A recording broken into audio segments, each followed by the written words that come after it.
हरिहन्ताडं नमो सिद्धाडं नमो वायिरियाडं नमो वज्रायाडं नमो लोये सव्वसाहुडम्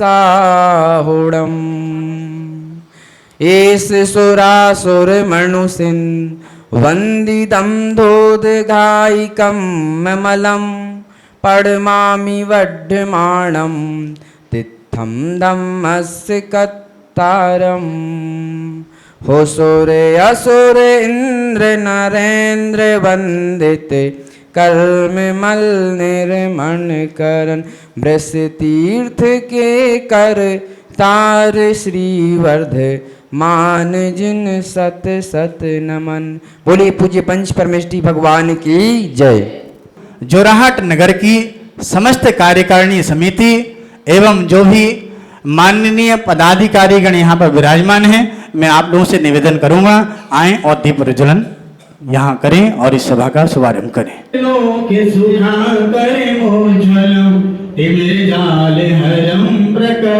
सदा किलधरामि सुमंगलिकं मुदा ओम ब्रीं मज्जान्तिमिरहरं दीपक प्रज्वलनं करोमि। इस सभा को आगे बढ़ाऊं इसके पूर्व गुरु चरणों में मात्र 2 लाइनों के माध्यम से अपनी श्रद्धा अपने भाव मैं व्यक्त करूंगा।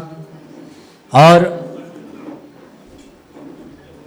आराधक को उपलब्धियां स्वयं मिलती हैं, आराधक को उपलब्धियां स्वयं मिलती हैं, साधक को सिद्धियां स्वयं मिलती हैं।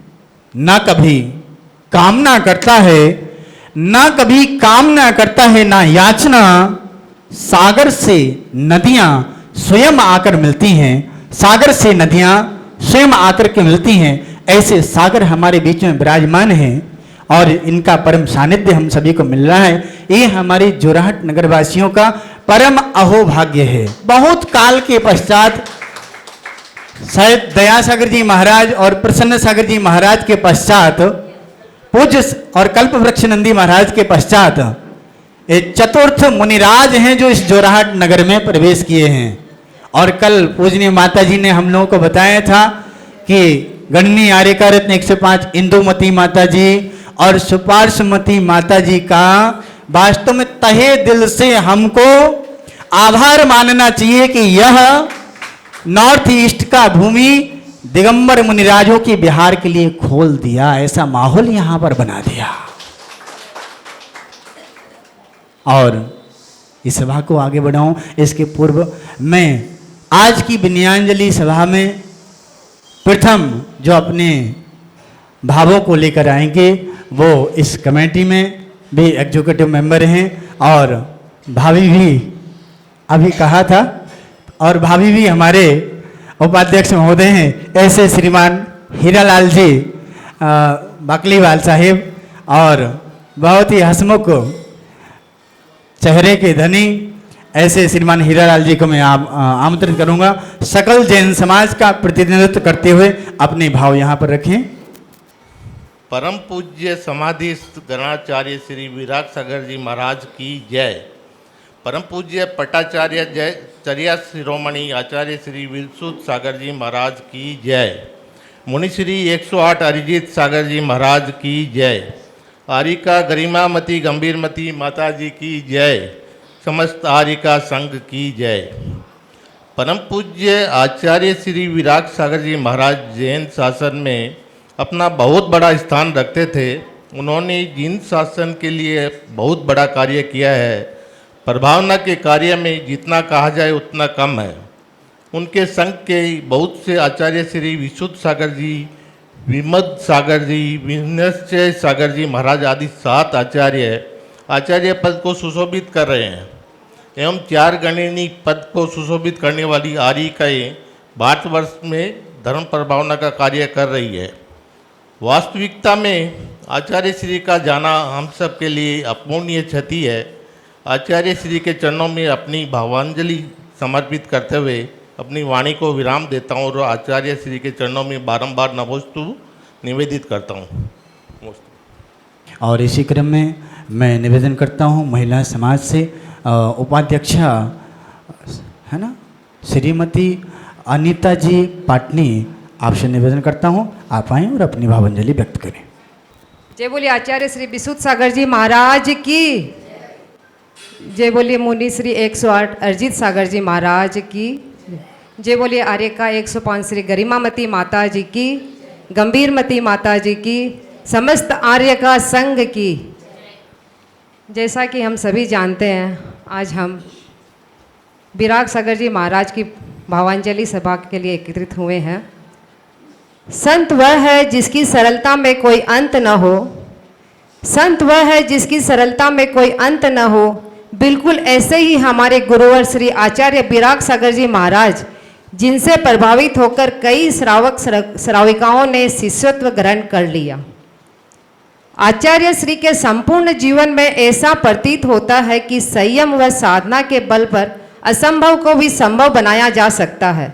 बचपन का संकल्प और मन की शक्ति, इन दोनों के बल पर आचार्य श्री जैन ने श्री जैन धर्म को एक नई ऊंचाई प्राप्त करवाई है।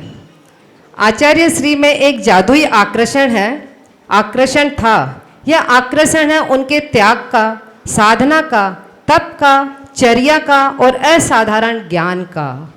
उनके सानिध्य का आशीष जीवन को सफल बना देता है। यही वजह है कि आचार्य विराग सागर जी महाराज जहाँ से निकल पड़ते थे, वहाँ के लोग उनके हमेशा के लिए बन जाते हैं, अभी भी है। बोलिए परम पूजनीय आचार्य परमेष्ठी विराग सागर जी महामुनि राज की। बोलिए परम पूजनीय आचार्य परमेष्ठी श्री विशुद्ध सागर जी महामुनि राज की। उपस्थित मुनि श्री अरिजीत सागर जी मुनिराज की। बोलिए उपस्थित वंदनीय आर्यिका संघ की। हालांकि हर सभाओं में औपचारिकताएं निभाई जाती हैं, निभानी पड़ती हैं, लेकिन कभी कभी नहीं भी निभा पाते हैं। क्योंकि एक कविता मुझे याद आती है क्षमा सागर जी की। वो कहते हैं कि कभी कभी कहने के पहले हम कितना सोचते हैं कि इस बार सब कुछ कह देंगे, लेकिन कहने के बाद पता चलता है कि भावों के सेतु में या तो शब्दों का बांध बना ही नहीं, या बनने से पहले ही टूट गया। ऐसा ही है। एक व्यक्तित्व के जाने का गम हम भुला ही नहीं पाए थे कि दूसरे मातंड को हमको खोना पड़ा। यह हमारे लिए बहुत ही हानिकारक रहा और हम सबको इसकी वेदना भी हुई। आचार्य विराग सागर जी महामुनिराज पथरिया नगर की बुंदेलखंड की पावन वसुंधरा पर उन्होंने जन्म लिया। और ये बहुत बड़ी बात नहीं है कि कितने सारे लोग थे, कितने लोग उनको मानने वाले थे, ये उनकी कोई बड़ी बात नहीं है। जैनिज्म में, जैन दर्शन में जो व्यक्ति आया है, उसने सही चीज का चुनाव करने के उपरांत उस पर चल करके अपने आप को पहचान लिया। और एक और कविता मुझे फिर याद आ गई कि क्षमा सागर जी से कोई पूछता है कि कहाँ जाना है, तो वो कहते हैं कि इस बार मुझे कहीं नहीं जाना है, इस बार मुझे अपने आप तक आना है। और आचार्य विराग सागर महामुनिराज मेरी दृष्टि में इसलिए महान है क्योंकि उन्होंने अपने आप तक आने का मार्ग चुना और उसको पाया भी और प्राप्त भी किया। मैं देख रहा था, एक कविता का स्मरण फिर मुझे याद हुआ। एक माँ का जाने का गम क्या होता है किसी व्यक्ति को, ये जिसके जीवन से माँ चली गई है, ये वही अनुभव कर सकता है। इसलिए हम चाहें, हम भी सोचें कि भगवान आपके जैसी ही समाधि हम सभी के जीवन में आए और हम भी अडिग रहें उस पद पर। आपका आदर्श मेरा आदर्श रहे। क्योंकि एक बात याद आती है कि पैगंबरों से जमीन वफा नहीं करती। और वे ऐसे कौन खुदा थे जो अपने घर रहते तो उनको जाना ही था, वे चले गए हैं। लेकिन मैं उनके पूज्य श्री चरणों में बारंबार नमोस्तु निवेदन करता हूँ और भावना भाता हूँ कि भगवान जैसी समाधि आपकी हुई है, जिस सूरवीरता से आपने मरण का आलिंगन किया है, आपके ही चरण चिन्हों का अनुसरण करते हुए मैं भी ऐसा कुछ प्राप्त कर सकूं। इसी भावना से ओम नमः सिद्धिभ्या। बोलिए पंच परमेष्ठी भगवान की जय। आज हम सब लोग विनयांजलि आचार्य श्री विराग सागर जी की विनयांजलि के लिए इकट्ठे हुए हैं। आज हमारी जैन समाज के बहुत ही दुख का विषय है।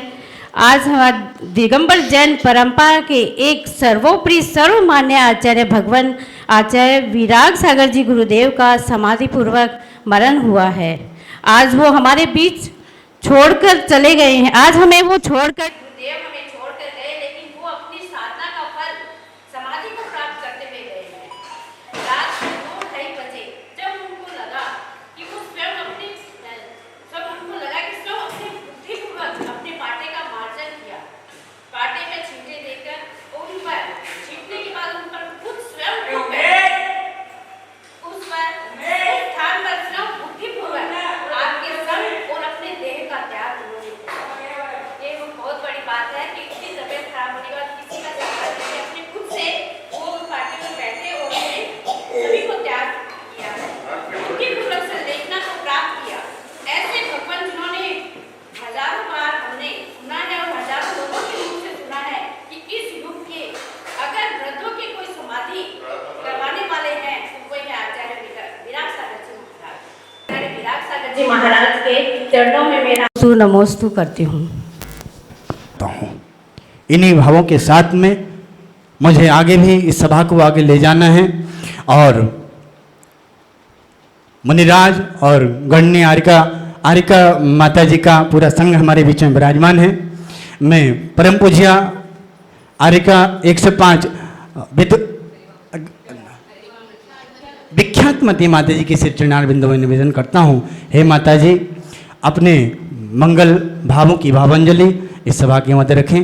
बंदामी माता जी, बंदामी माता जी, बंदामी माता जी। विराग सागर जी महाराज नाम ही काफ़ी है। एक बालक जब अरविंद नाम का बालक जब पथरिया में जन्म लेता है, किसी को नहीं पता था कि इतना बड़ा संत बन जाएगा, क्योंकि उन्होंने लौकिक शिक्षा केवल 5वीं कक्षा तक की थी।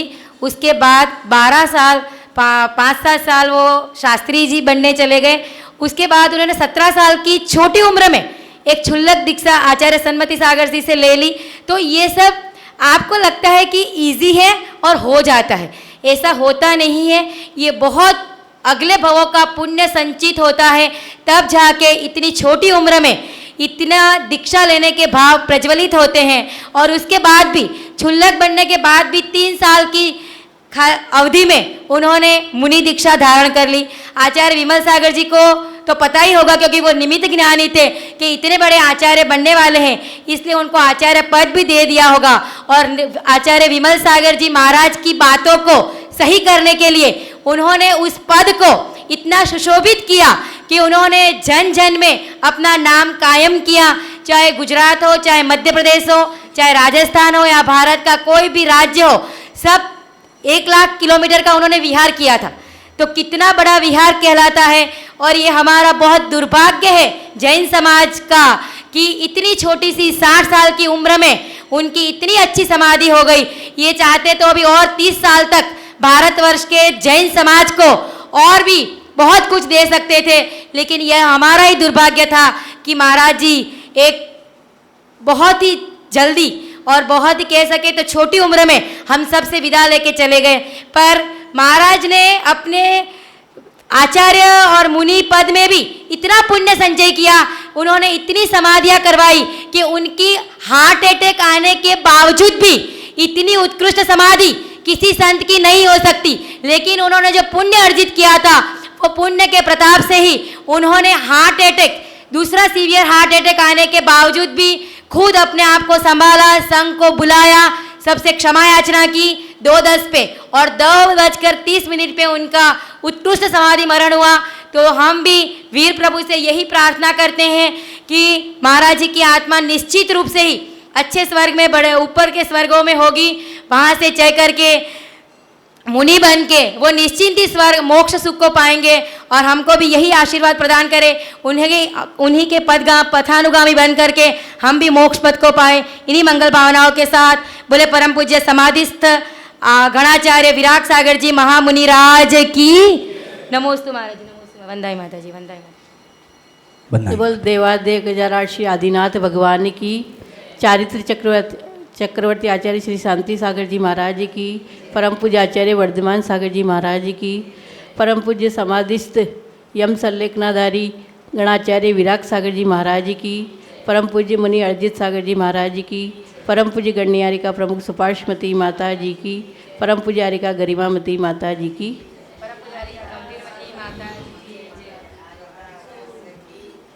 जन्म मरण का चक्र चलता है, चल रहा था और आगे भी चलेगा, इसमें कोई नई बात नहीं है।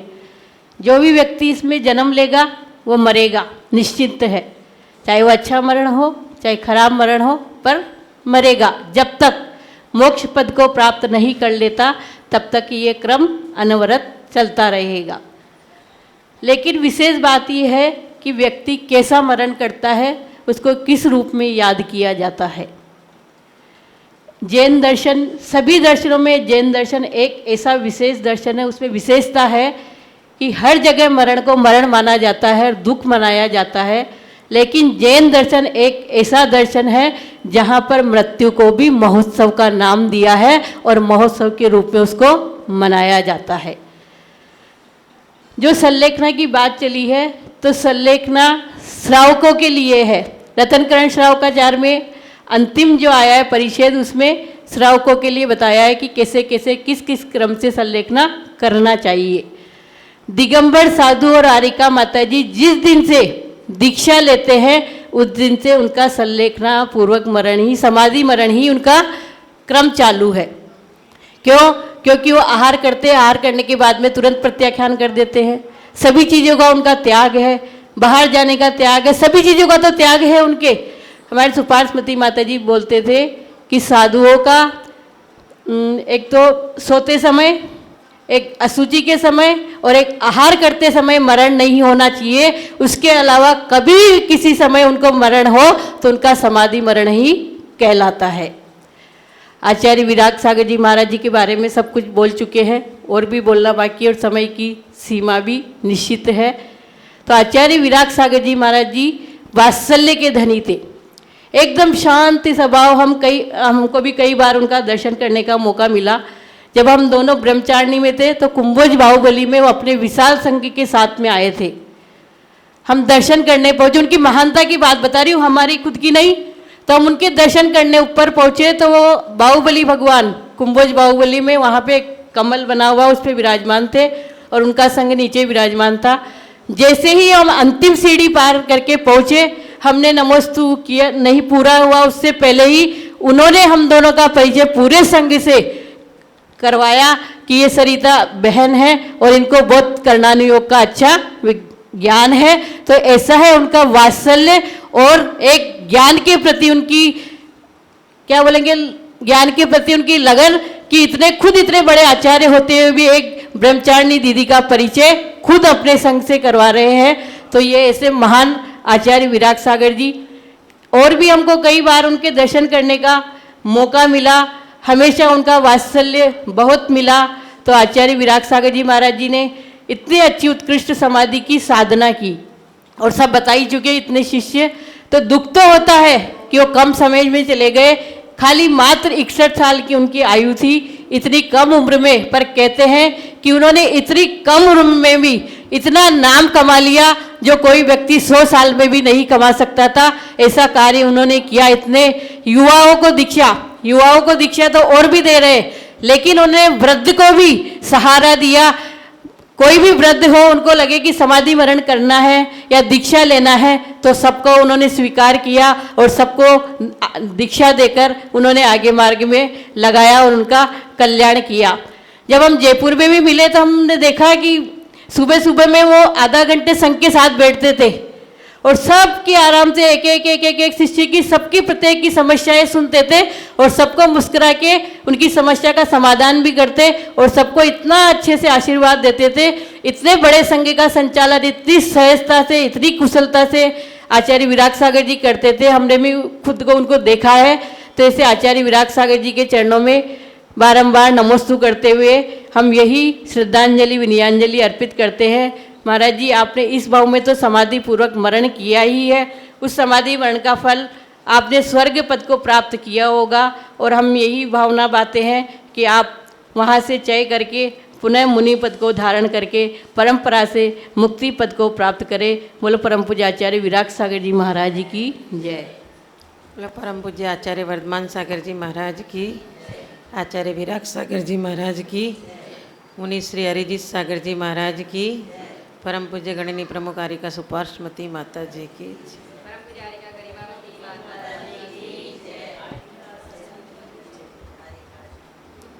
जिसका संयोग है उसका वियोग अवश्यम भावी है।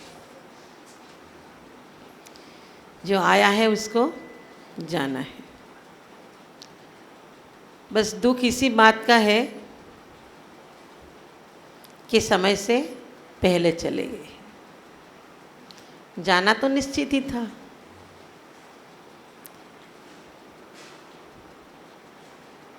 यदि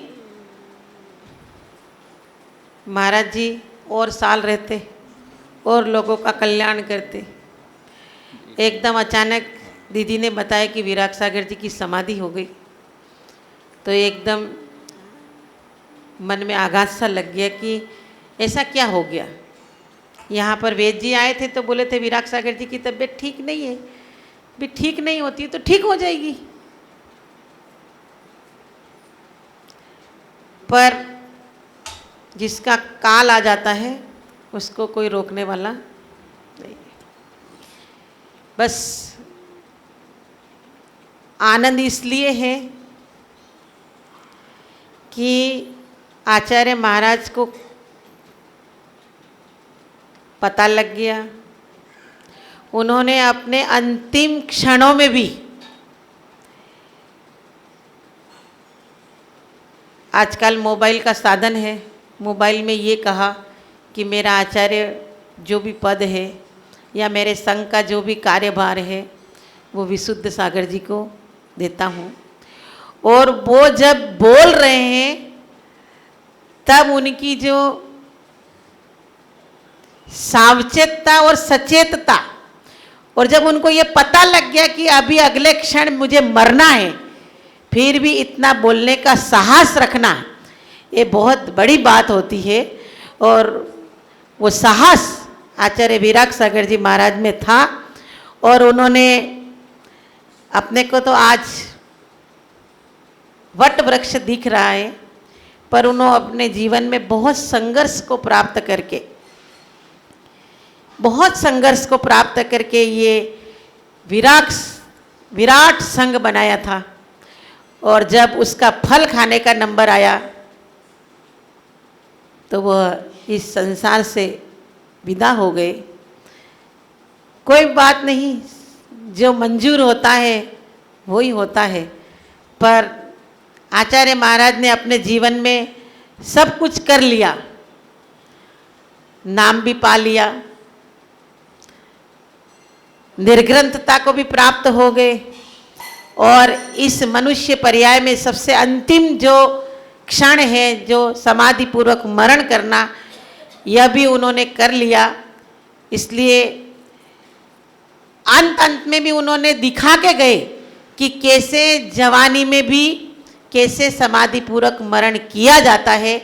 आज एक गृहस्थ होता तो हॉस्पिटल में जाकर के बाईपास सर्जरी करा लेता, रात को होता तो एक गोली ले लेता, तो शायद जिंदा भी रह सकता था।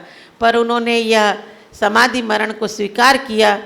और उनको वो बहुत वात्सल्य के धनी थे, इसलिए कहना पड़ेगा कि अपने घर के लोगों से वात्सल्य सब कोई करता है, अपने संग से वात्सल्य सब कोई करता है।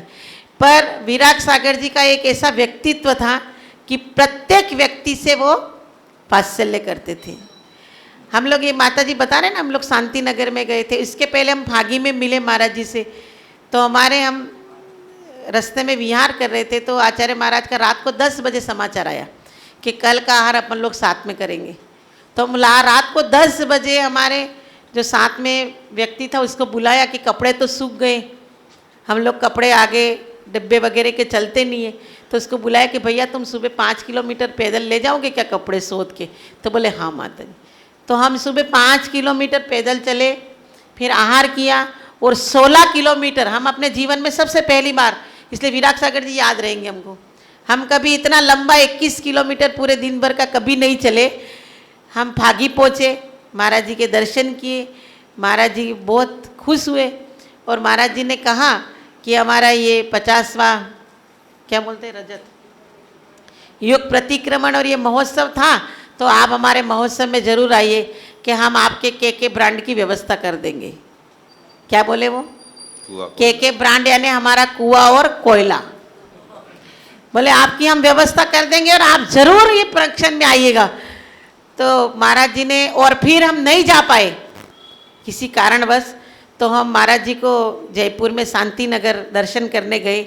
वहाँ भी कुएं का पानी नहीं था, तो 3 किलोमीटर दूर से कीर्ति नगर से पानी ला करके फिर भी महाराज जी से क्षमा याचना करने गए। महाराज जी आपने हमको बोला था पर हम नहीं आ पाए किसी कारण से।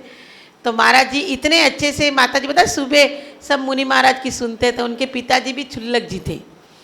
तो कोई ऐसे कोई प्रायश्चित दिया होगा कि रस का त्याग करना, तो बोले महाराज के लिए कल मैंने मौसमी का रस भी नहीं पिया और अनार का भी नहीं पिया। तो महाराज इतने ऐसे मुस्कुराए कि भाई मौसमी का रस और अनार का रस नहीं, ये घी तेल दूध दही ये रस होते हैं, उसमें से त्याग करना है।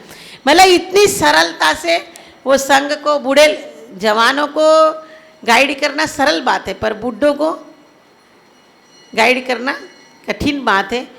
फिर भी उन्होंने बहुत वृद्ध लोगों का कल्याण किया। हाँ, वृद्ध लोगों का बहुत कल्याण किया। और हम लोग जब गए महाराज जी के दर्शन करने, तो 2 बड़ी माताजियों को लेने भेजा, बड़ी माताजियों को।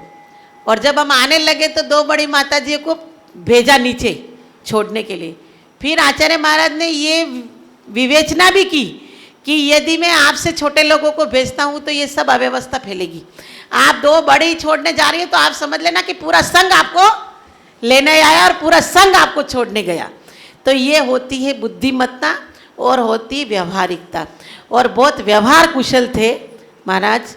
और ऐसे व्यवहार कुशल जब आचार्य होते हैं तो जैन धर्म का भी बहुत प्रचार प्रसार होता है। और उन्होंने अपने जीवन में बहुत जैन धर्म का प्रचार प्रसार किया। और वो आज हमारे इस पर्याय के रूप में हमारे बीच में नहीं है, पर उन्होंने बहुत चेतन कृतियाँ अपने बीच में छोड़ी है। उनके माध्यम से हमारा जैन धर्म का प्रचार प्रसार भी होगा और हमारे जैन धर्म का विस्तार भी होगा। और आगे मुनि धर्म और आर्य का धर्म को, क्योंकि उन्होंने अपनी बागडोर आचार्य विशुद्ध सागर जी महाराज के हाथ में सौंपी है। आचार्य विशुद्ध सागर जी महाराज भी एक बहुत अच्छे सरल स्वभावी और चर्या के भी अच्छे एक आचार्य हैं। वो भी उनके नाम को रोशन करेंगे। और आज उन्हीं के शिष्य यहाँ पे मुनि अरिजीत सागर जी विराजमान हैं। इन सब के माध्यम से जैन धर्म की प्रभावना होगी। आचार्य विराज सागर जी महाराज के श्री चरणों में मैं यही श्रद्धांजलि अर्पित करती हूँ कि महाराज आपने असमय में मध्यम उम्र पा करके समाधि पूर्वक मरण किया। आपका यह मरण सुमरण हो, आपको परंपरा से मुक्ति सुख मिले और आप जहाँ भी हो जैन धर्म का प्रचार प्रसार करने में सहायक बने।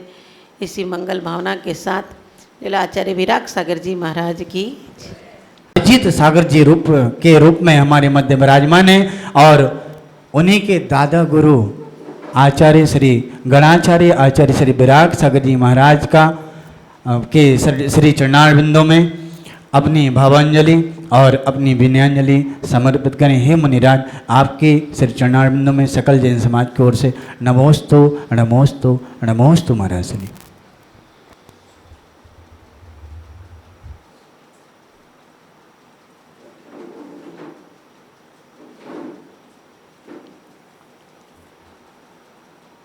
ॐ नमः सिद्धेभ्यः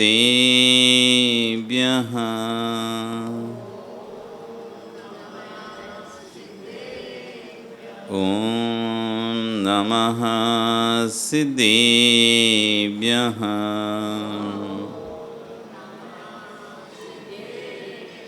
ॐ नमः सिद्धेभ्यः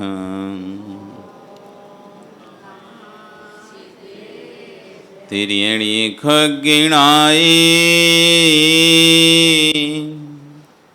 रुत्तारी मोहि सिर सिरणी बिहु आयरी राव पसियो परवादिण्यो वव्यजी लुए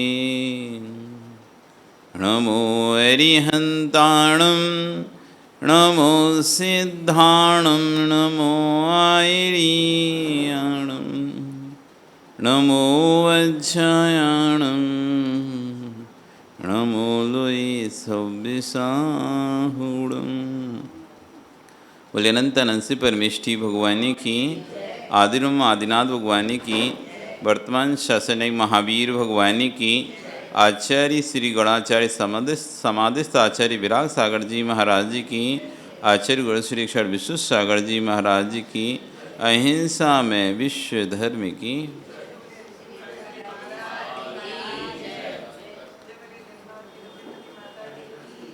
भवबंधु, हम सभी आज यहाँ पर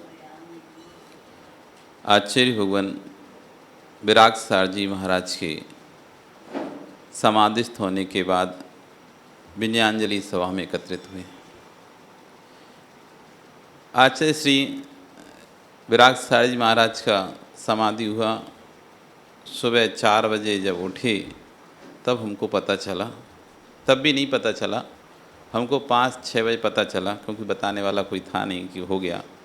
तो 5 बजे पता चला तो हम तो एकदम अचानक ऐसा लगा कि क्या हो गया, क्योंकि उसके एक दिन पहले ही हमने विदुषी श्री माता जी को फ़ोन लगवाया था कि आचार्य बन कैसे हैं, आपके पास सब खबर होगी। तो बोली कल तबीयत ज़्यादा ख़राब थी, आज थोड़ा वैद्य जी बोले ठीक है, आहार भी लिए हैं ठीक है। तो अब साधुओं की तबीयत होती रहती ख़राब, तो नॉर्मल सी बात थी, मतलब ऐसा कुछ नहीं सोचा था कि समाधि हो जाएगी। नॉर्मल सी बात, साधुओं की तबीयत ख़राब होती है, ऐसा बोलते हैं ना, तबीयत ख़राब है जाप करें, तबीयत ख़राब है जाप करें। तो ऐसा कोई नहीं था कि बहुत समय से बीमार पड़े हों या बहुत कुछ हुआ हो, तो बहुत लंबे समय से ऐसी कई बार तबीयत ख़राब होती है, साधुओं की तो होती रहती है। कहीं पानी नहीं सूट करता, कहीं कुछ सूट नहीं करता, कभी हार नहीं होता, कभी अंतराय हो जाता है, कभी बिहार ज़्यादा हो जाता है। तो सामान्य सी नॉर्मल बात है, तबीयत ख़राब हो गई, आप माला उनके स्वास्थ्य के लिए माला फेरें तो ठीक है। माता जी ने बोला, हमने कि ठीक है कि हाँ अभी थोड़ी ठीक है। बस उसके बाद सुबह जब उठे, एक दिन पहले की बात है, सुबह उठे और उठकर विहार कर रहे थे मस्ती में बढ़िया, लेकिन 5:30-6 बजे फ़ोन आया, महाराज जी आपको पता है क्या आचार्य विराग सागर जी की समाधि हो गई। हम तो एकदम शॉक्ड हो गए, क्या हो गया। तुरंत फ़ोन लगवाया, जालना वहाँ पर नंबर लेके आचार्य विराग सागर जी के दर्शन करे, समाधिस्थ उनकी पार्थिव देह के दर्शन करे। ठीक है, एक सामान्य सी बात हो गई, चले गए, दुख हुआ। इसके बाद कुछ समय बाद एक आचार्य श्री का वीडियो आया विश्व सागर जी का, जिसमें बोल नहीं पा रहे वो, और आंखों से आंसू झरझर बह रहे। तब एक और अंदर से एक फील आया, तब एक आचार्य श्री की घटना, आचार्य श्री जो प्रवचन में बार बार सुनाते थे, तब वो घटना याद आई कि आदिनाथ भगवान कैलाश पर्वत पर ध्यानस्थ हैं, लीन हैं, योग निरोध कर कर कैलाश पर्वत पर बैठे हुए हैं। तभी कुछ समय बाद आदिनाथ भगवान का मोक्ष हो गया। स्वर्ग में इंद्रों के यहाँ बिना बजाए वाद्य बजना शुरू हो गए, और सौदन को पता चला कि भगवान को मोक्ष हो गया, और अपने पूरे परिकर के साथ, गाजे बाजे के साथ वहाँ पर कैलाश पर्वत में पहुँच गया। दिखता है सभी राजा महाराजा, सबको खबर लग चुकी थी, सभी राजा महाराजा वहाँ पर पहुँच गए हैं, लेकिन भरत चक्रवर्ती कहीं नहीं दिखाई दे रहा। उनका पुत्र आर्यखंड का प्रथम चक्रवर्ती भरत चक्रवर्ती, जिसको तो सबसे पहले वहाँ पहुँच जाना चाहिए, वो वहाँ कहीं दिखाई नहीं दे रहा। देखते देखते देखते हैं कि भरत चक्रवर्ती चट्टान के पीछे फवक फवक कर रो रहे, फूट फूट कर रो रहे थे। तो सौदन पूछ रहा है, चक्रवर्ती क्या बात है, हम लोग तो सर से भगवान का मोक्ष कल्याण बनाने आ रहे हैं, हमको तो बड़ी प्रसन्नता खुशी हो रही है, भगवान को मोक्ष हो गया, भगवान को मोक्ष हो गया, लेकिन आप रो क्यों रहे हो? क्या आपको खुशी नहीं है क्या आपको भगवान के मोक्ष जाने की खुशी नहीं है क्या, जो आप फपक के रो रहे हो? तो भरत चक्रवर्ती कहता है, मुझे भगवान के मोक्ष जाने की बहुत प्रसन्नता है, फिर रो क्यों रहे हो? मैं इसलिए नहीं रो रहा, भगवान मोक्ष चले गए। मैं इसलिए रो रहा हूँ कि अभी तक मुझे कुछ भी जिज्ञासा होती थी तो मैं भगवान के शोषण में आकर उसको प्रश्न करके अपनी जिज्ञासा को शांत कर लेता था। अब मैं अपनी जिज्ञासा को शांत करने कहाँ जाऊँ? अब भगवान तो मोक्ष को प्राप्त हो गए। तब जो आचार्य जी का जो हमने वीडियो देखा रोते हुए, तब वो स्मरण याद आ गया कि अभी कुछ भी होता था। आचार्य जी कभी अपने को आचार्य नहीं मानते थे। विश्व सागर जी को वो कहते मुझे ऐसा लगता है मैं आचार्य हूँ, मेरे भी आचार्य हैं विराग सागर जी।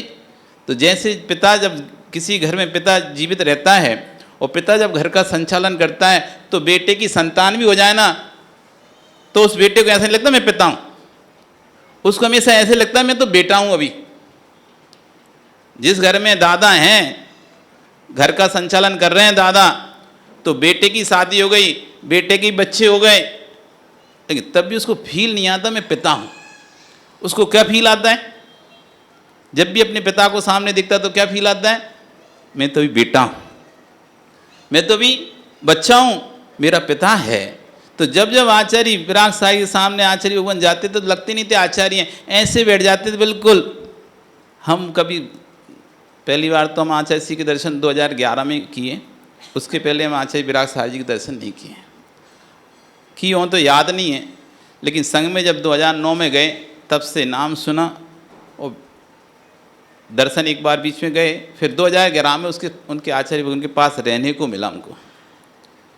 आचार्य विश्व सागर जी महाराज के गृहस्थ अवस्था के जो पिताश्री थे वो मुनि बन गए थे और एक ठेले पे व्हीलचेयर पर चलते थे, लेकिन किसी दुर्घटना से व्हीलचेयर का दुर्घटना हुई और उससे उनका एक्सीडेंट हो गया तो उनको लग गई।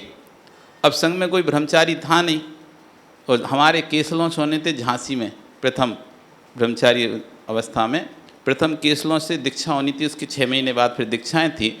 तभी खबर आई कि संघ में तो कोई ब्रह्मचारी है नहीं है और 2 महाराजों की एक्सीडेंट हो गया और उनकी सेवा करने की कोई ब्रह्मचारी नहीं है। तभी एक नीतू दीदी थी तो बोलने कि महाराज भैया जी आप चले जाओ, आप कर दो सेवा उनकी। आचार्य जी से हम बात कर ले रहे तो आचार्य जी से बात की, विश्व सागर जी महाराज आचार्य गुरुदेव थे कि उधर संदेश आया कि 2 ब्रह्मचारी संघ से भेजें, तो कोई 2 ब्रह्मचारी आप भेजिए। तो आचार्य जी कौन जाएगा, सबके तो केस लॉन्च होने हैं। तो हमने कहा हम चले जाएंगे, आप हमारे केस लॉन्च कैंसिल कर दें। सुबह केस लॉन्च होना है, शाम को दोपहर को खबर आई सुबह केस लॉन्च है, तो केस लॉन्च कैंसिल किए। परिवार के सदस्य भी लोग निकल चुके थे, उनको भी फ़ोन लगा के मना किया कि भाई मत आओ, केस लॉन्च कैंसिल। और 2 ब्रह्मचारी हम वहाँ पर गए। ये पहला हमारा आचार्य भवन के पास निकट से दर्शन का मौका था। एक माह हम वहाँ पर रुके। उनका कहते हैं ना दादा के पास आनंद आता है, पिता से ज़्यादा आनंद दादा के पास आता है, क्योंकि पिता तो डांटता है, पिता डांटता है और दादा दुलार देता है। आप भी अपने पोतों को दुलार देते ही नहीं देते हैं? सिर पे ही बैठता है तो ही बिठा लेते हो, लेकिन बेटे को नहीं बिठाला होगा तुमने। अपने बेटों को सिर पे कभी नहीं बिठाला होगा, लेकिन पोते को जरूर सिर पे बिठा लेते हो, कंधा पे बैठ जा। वो बाल भी खींचता है, कान भी खींचता है, सब कुछ करता है। बेटे को तो स्टिक रखते थे, लेकिन पोते को इतना स्टिक रखते हो क्या? कितने प्यार देते हो, कितना दुलार देते हो। हमको नहीं, हमको तो डर लग रहा था कि कैसे आचार्य विराग सागर इतना बड़ा संघ, 40 पीसी उस समय 50 पीसी उनके साथ थी, इतनी 50 पीसियों के बीच में अब कैसे अपन रहेंगे। वो बहुत सुनाता, बहुत अनुशासन है, एकदम स्टिक रहते हैं। यहाँ तो गुरुजी ये तो अपना, ऐसे कहते हैं ना पिताजी ये तो पिताजी से तो ठीक है अपना घर है। अब जा रहे हैं दादा के घर, अब दादा के घर जा रहे, विराग साई कैसे रहेंगे, कैसे क्या करेंगे। वो बहुत डर डर के निकले, वहाँ पहुँचे। पहुँच कर जैसे आचार्य जी ने हमको देखा, आ गए, हाँ आचार्य जी आ गए। अब सारी जिम्मेदारी आप दोनों को निभानी है। महाराज श्री 2 महाराजों का उन्होंने नाम बताया। इन 2 महाराजों की जो भी आपको सेवा करनी है, जो भी आपको कार्य लगे, जैसी भी आपको व्यवस्था लगे आप बताएं और आपको सारी व्यवस्था की जाएगी। शुरू में डर लग रहा था कैसे होगा, लेकिन धीरे धीरे घुल मिल गए। अब घुल मिल गए तो इतना घुल मिल गए कि जो संघ के साधु थे उनको कहते थे आपको आज ये काम करना है, ये महाराज जी के पास इतनी देर तक बैठना है। वो कहते नहीं हम नहीं बैठोगे तो अभी आचार्य जी के पास जाते हैं। जो भी कोई मना करता था कि वहाँ पे 1 घंटे आपको बैठना है महाराज जी के पास, 2 घंटे आपको बैठना है महाराज जी के पास, तो सब साथ में अरे यार हमको नहीं फंसा, तुम तो हम जिसको भी बोलते थे आप बैठे हो, नहीं तब जा रहे दादा के गुरु के पास अपने। तो उधर आचार्य जी पास, आचार्य जी उनको बिठा दो वहाँ पर, उनको बिठा दो, मतलब हर बात को हाँ हाँ ये महावीर कह रहा है तो ठीक है आप लोग जाओ, आप लोग सुनाओगे महाराज को, 1 घंटे आप लोग नमकारवन सुनाओ, 1 घंटे आप लोग भक्तांबर सुनाओ। ऐसे करके सब लोग डरते थे, अरे भैया जी आप हमको फंसा न देना। माता जी भी खूब मज़े लेते थे, माता जी देखो हमारी बात मान जाओ, हाल ले लो हमसे, देर मत बैठानी तो हम आपको बिठा देंगे वहाँ पे महाराज सुनाने के लिए। मतलब सबको ऐसे एक अच्छा सा माहौल था ऐसा, और आचार्य उनका इतना बात्सल था, ज्ञान के प्रति इनकी बहुत अच्छी लगन थी। यदि पूरे देश में यदि कहा जाए ज्ञानी कोई संघ है, सामान्य बातें सिखा देना शिष्यों को अलग बात है, इधर उधर की बातें सिखा देना अलग बात है। जब जब ज्ञान की बातें आती, ज्ञान के नाम पर आरिका ज्ञानमती, आरिका सुपार्श्वमती माता जी, इनके नाम सुनते रहते थे कि बहुत ज्ञानी माता जी, बहुत ज्ञानी माता जी, बहुत ज्ञानी माता जी। और उन्होंने अपने सारे संघ को ज्ञान में ढाल के रखा था। और अब फिर उसके बाद नाम सुना चाहिए विराग सागर जी महाराज कि उन्होंने अपने पूरे संघ को इतना ज्ञानी बनाया, इतना ज्ञानी, न्याय विद्या का, न्याय विद्या का, आगम विद्या का, करणानि योग का, चरणानि योग का, जितनी भी प्रकार के ग्रंथ होते हैं सब ग्रंथों को उनको पढ़ाया। नहीं तो आज संघों में न्याय नहीं पढ़ाया जाता, सब कुछ पढ़ाते हैं लेकिन न्याय नहीं पढ़ाते। न्याय बहुत कठिन है, कहते हैं न्याय पढ़ना यानी लोहे के चने चबाना है। न्याय विद्या को पढ़ना लोहे के चने चबाना है। ऐसी न्याय विद्या को उन्होंने पूरे संघ को पढ़ाई, और वो संघ को आचार्य भगवान ने विश्व सार जी को पढ़ाई, और वो विश्व आचार्य भगवान ने हमको पढ़ाई। तो एक मात्र लौता एक संघ चल रहा था जिसमें ज्ञान की धारा बह रही थी। इधर उधर कोई बात, कोई चर्चा नहीं। हम संघ में रहे 1 महीने, पूरा चर्या उनकी देखते थे। सुबह से जैसे माता जी बोल रही ना, सब साधु इकट्ठे, आज से सुबह से साधुओं की जो चर्या रहती है, सुबह 3 बजे उठना रहता है। 3 बजे उठकर जो सामान्य और साधु होते हैं, आचार्य भगवान और सभी साधु 3 बजे उठ जाते हैं। आचार्य भगवान अपने आसन पर बैठते हैं, रात को 3 बजे बैठे रहते हैं। सभी साधु आकर मौन में आचार्य वंदना करते जाते हैं। आचार्य वंदना करके अपने अपने कक्ष में जाते हैं। फिर सब लोग अपना पितृकरण करते हैं, स्वाध्याय करते हैं, पितृकरण करते हैं, सामयिक करते हैं। ऐसे करके 2 घंटे का जो समय रहता है निकालकर 5 बजे सब सारे आचार्य के पास आ जाते हैं सभी साधु।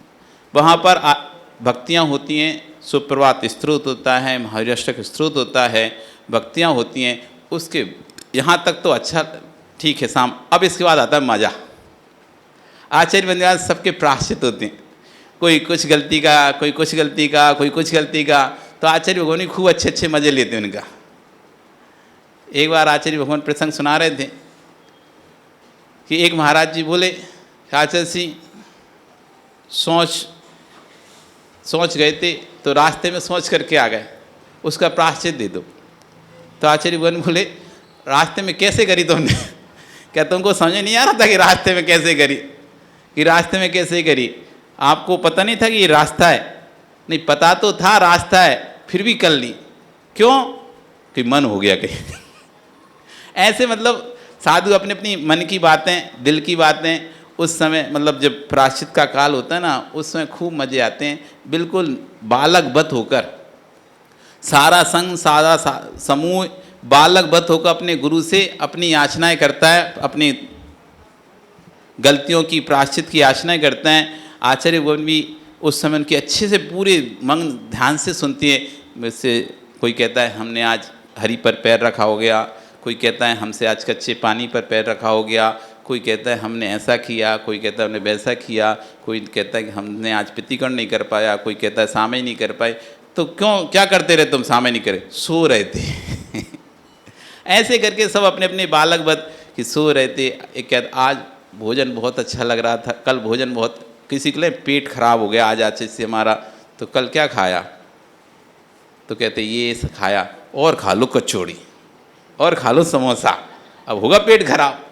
तो इस तरह से मतलब पूरे संघ को एक पिता कैसे अपने संतान को व्यवस्थित रख सकता है, ये सीखना था। तो आचार्य विराग सागर सीखना, छोटे, युवा, वृद्ध, प्रौढ़ सभी को एक साथ लेके चलने की कोई कला थी।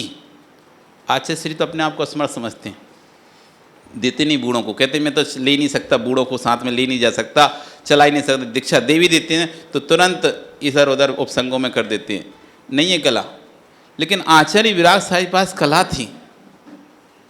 बूढ़े से बूढ़ा कितना भी असमर्थ हो, कैसा भी हो, यदि वो भाव विकृत करता था कि हमें मोक्ष मार्ग पे आगे बढ़ना है, उसको दीक्षा देकर उसका जिम्मेदारी पूरी लेते थे। चाहे उसके लिए समाधि के लिए उनको 10 दिन 15 दिन रुकना पड़े एक स्थान पर, तब भी रुकेंगे।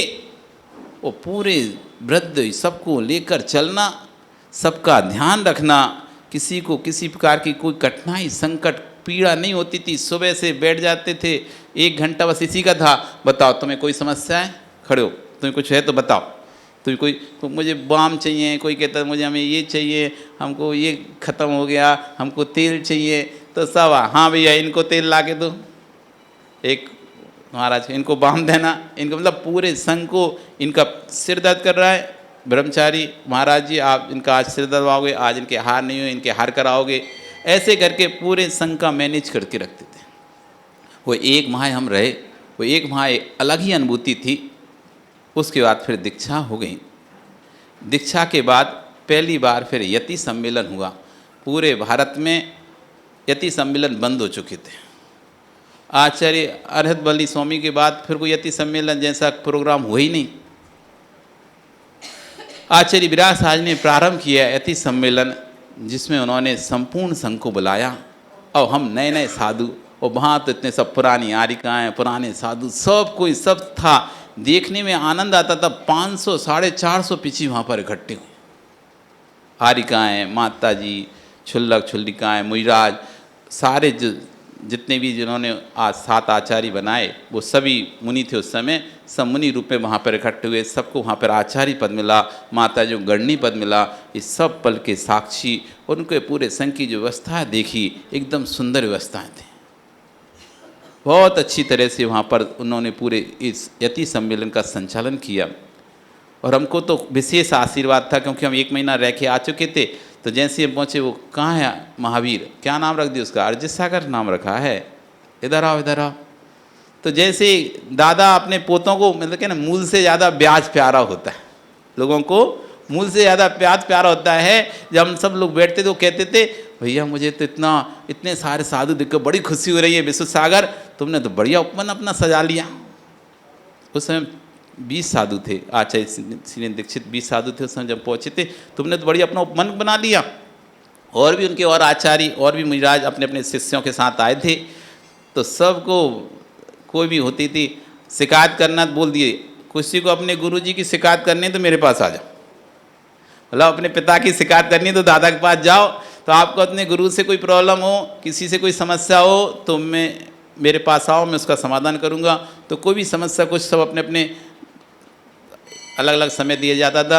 आचार्य विश्व सागर जी का समय और उनके शिष्यों का समय, आचार्य विमल सागर का समय उनके शिष्यों का समय, आचार्य विभा सागर का समय उनके शिष्यों का समय, विमल सागर का उनके शिष्यों का समय। ऐसे करके सभी आचार्य उनका समय और गुरुजी उनकी सुनते थे सबकी। तो सबको ऐसा लगता था कि हाँ अरे गुरुजी हम आपकी शिकायत कर दें मतलब गुरुजी को भी डरा देते थे, गुरुजी आप हमको डांट रहे, हम शिकायत करेंगे आपकी विराग सागर जी के बाद। मतलब जैसे एक बेटा अपने पिता से कह रहे हम दादा से शिकायत कर देंगे, ऐसे ही हम लोग मजा लेते थे। आज से आप ऐसा नहीं करोगे हम शिकायत कर आएंगे। तो इस तरह से एक आधार था, कहते कि सहारा होता है। जैसे एक घर में दादा के होने से एक घर में सहारा होता है, ऐसे ही अभी एक सहारा सा दादा गुरु का। कुछ भी समस्या आएगी, कुछ भी विकल्प होंगे, कुछ भी संकल्प होंगे तो दादा गुरु को उसकी खबर पहुंचा देंगे, क्योंकि वो भी संचालन कर रहे हैं संघ का, पूरा इतना बड़ा संघ का संचालन करते थे। लेकिन जैसे ही खबर मिली कि वो चले गए तो एक अंदर से हृदय पीड़ा वेदना हुई। जब और पता चला, जब वीडियो देखा तो और एकदम वेदना कि हाँ हमें उतनी वेदना नहीं हो रही, विशुद्ध सागर जी को इतनी वेदना क्यों हो रही है? क्योंकि सही है, जिसका जो जाता है उसको ही पता होता है। आचार्य विद्यासागर जी महाराज गए तो ठीक है सबको लगा बुरा, लेकिन उनके संग को जो बुरा लगा होगा वो हमको नहीं लगा होगा, वो आपको नहीं लगा होगा। क्यों? कि जिसका जो जाता है वो उसको ही वेदन करता है। हम बस ये कह सकते हैं हाँ बहुत बुरा हुआ, बहुत गलत हुआ, नहीं होना था, ऐसा नहीं होना था। तो हम जब आचार्य विश्व सार जी, क्योंकि जब हम किसी को देखते हैं तो उसकी वेदना को यदि हम स्वयं वेदित करके देखें तब हमको उसकी वेदना समझ में आती है। तो जब उनकी वीडियो देखी तब लगा कि हाँ, एक पिता के जाने पर बेटे को क्या दुख होता है, क्योंकि हमने आज तक अपने गुरु को कभी रोते नहीं देखा।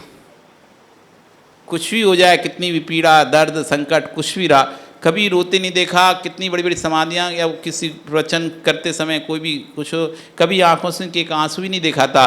लेकिन जब देखा तब लगा कि हाँ, अपने गुरु के जाने पर जो पीड़ा होती है वो पीड़ा शब्दों में नहीं कहा जा सकती। जब वो पीड़ा होती है ना तो शब्द निकलते नहीं है। वो बोलना चाह रहे हैं शब्द, लेकिन शब्दों की भाषा बाहर ही नहीं निकल रही थी। बस अश्रुधारा, अविरल अश्रुधारा बहती जा रही, बहती जा रही, बहती जा रही थी। अविरल अश्रुधारा उनके जब निकल रहे देख रहे थे तब लग रहा था कि हाँ, वास्तव में आचार्य भगवान को, आचार्य विश्व सार जी महाराज को विराग सागर जाने का कितना दुख है। क्यों?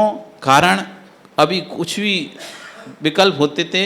आचार्य भगवान अपने आप को ही, मेरे तो गुरु हैं भैया विराग सागर जी, उनसे पूछ के बताऊंगा। कोई भी समस्या आती, कोई भी प्रॉब्लम समझ आती थी तो अरे हमारे गुरु हैं भी विराग सागर, हम उनसे पूछ बताएंगे।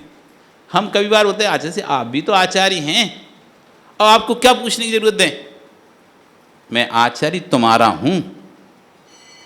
हम कई बार बोलते थे आचार्य आप भी तो आचार्य हैं, अब आपको क्या पूछने की जरूरत है, आप खुद ही ले लो निर्णय।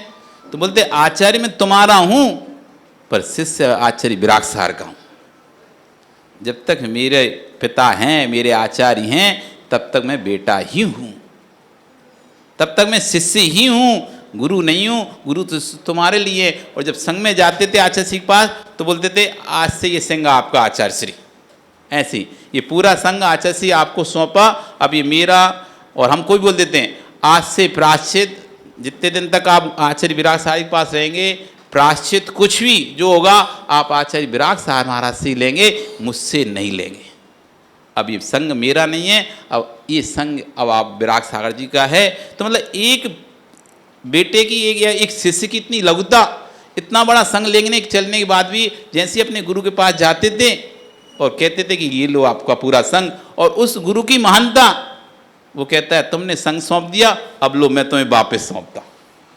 मतलब आचार्य जब तक उसको लगता है मैं जीवित हूँ, मैं जीवित हूँ, जिंदा रहूंगा, तब तो दूसरे शिष्यों को आचार्य नहीं अपने शिष्यों को आचार्य नहीं बनाता। लेकिन आचार्य विराग सागर की उदारता रही कि अपने जीवित रहते रहते अपने ही शिष्यों को क्या बना दिया था, आचार्य बना दिया। ये आचार्य कई बार कहते हैं कि समझदार पिता वही होता है जो अपने जीवित रहते अपने बच्चों का हिस्सा कर जाए। जो अपने जीवित रहते अपने बच्चों का हिस्सा नहीं करके जाता, उस घर में लड़ाई झगड़ा होता है। तो आचार्यगण अपने जीवित रहते रहते अपने शिष्यों को आचार्य बना गए थे। अब उन्हीं शिष्यों में से आचार्य विश्व सागर जी महाराज को पट्टभार सौंप के गए हैं कि क्योंकि वरिष्ठ और ज्येष्ठ और श्रेष्ठ शिष्य आचार्य विश्व सागर जी महाराज रहे और उनको पूरा पदभार अपना सौंप गए।